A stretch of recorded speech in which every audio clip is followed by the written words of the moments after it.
Live near the state's biggest fire, Snyder Fire, way out west in Mesa County, where 3 firefighters were killed over the weekend. And Veronica, the governor was out there today.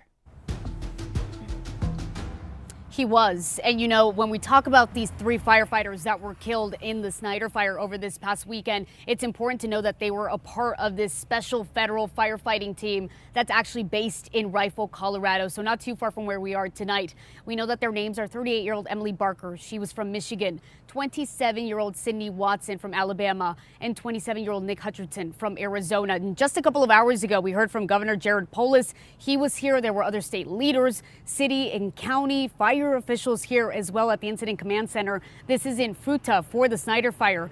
They spoke about those victims. They talked about those firefighters who are still very much on the front lines of the Snyder Fire. And they also spoke to people who have property that's very much threatened.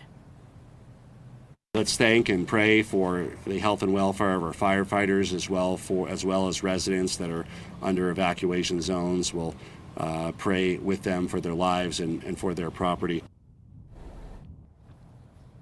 And we learned a lot in that briefing. The Snyder Fire has now burned more than 29,000 acres. Tonight, we know that there is still 0% containment on that fire. And officials say it's because of these really hot, dry, windy conditions that are simply hampering the effort to suppress the fire. We're feeling some of that right now.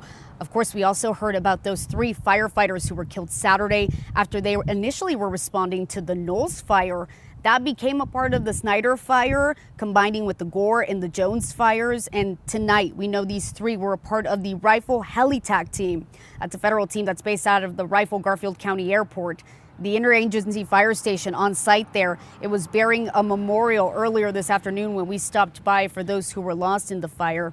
And I spoke with the local Rifle Fire Operations Chief, who told me the collaboration that happens between those local stations and those federal stations, those federal partners, is crucial.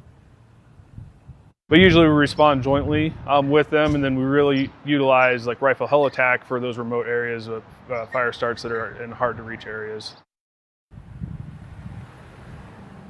And tonight, those officials making it really clear they don't want anyone to let their guard down. They specifically spoke to people who may live in that Glade Park area.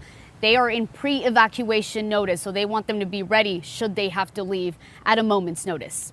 We're live in Mesa County tonight. I'm Veronica Acosta, Denver 7.